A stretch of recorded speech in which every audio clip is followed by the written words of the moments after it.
Salam tout le monde, bienvenue sur votre chaîne d'actualité Maroc 24. Si vous êtes intéressé par nos vidéos, n'hésitez pas à vous abonner à la chaîne pour ne manquer aucune nouvelle vidéo.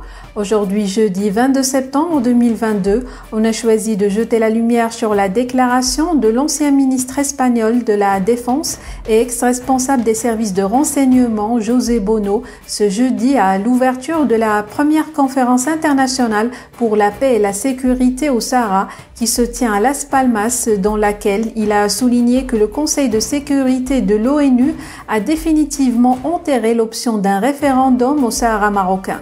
Plus de détails dans cette revue de presse tirée du site d'information Maroc Diplomatie.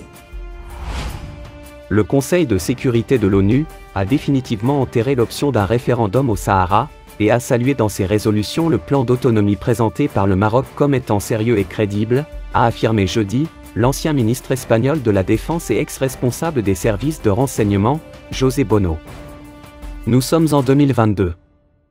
La dernière fois que le Conseil de sécurité a utilisé l'expression « tenue d'un référendum » dans ses résolutions sur le Sahara, c'était dans la résolution numéro 1359 du 29 juin 2001, a souligné M. Bono, qui s'exprimait à l'ouverture de la première conférence internationale pour la paix et la sécurité au Sahara, qui se tient à Las Palmas.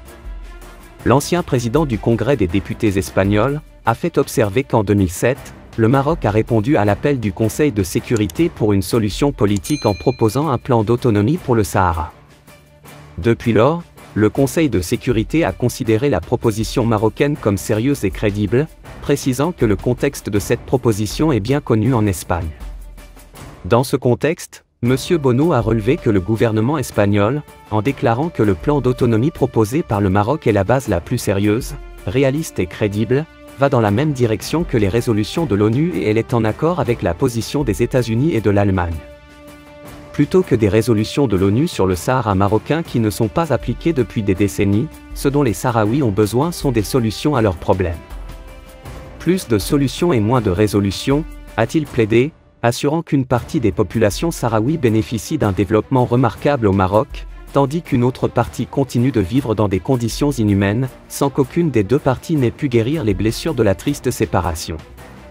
Et de rappeler que la Cour internationale de justice avait évoqué dans son avis consultatif du 16 octobre 1975, l'existence à cette époque de liens de subordination juridique entre le Maroc et les populations du Sahara, l'allégeance, soulignant que cette tradition séculaire symbolise les liens qui unissent la population et son souverain. Dans l'avis consultatif précité de la Cour internationale de justice, il est fait référence à la nomination de délégués, de gouverneurs et de juges au Sahara marocain, et à des documents montrant leur loyauté envers le sultan du Maroc. Cette reconnaissance par la Cour internationale est éloquente quand on considère les droits historiques au Sahara, a-t-il détaillé. Selon M. Bono, le conflit créé autour du Sahara marocain a duré plus longtemps que ce qui peut être toléré par une population qui a beaucoup souffert pendant plus d'un demi-siècle, estimant que pour construire l'avenir en surmontant les inimitiés et les préjugés hérités, nous devons saisir toutes les opportunités.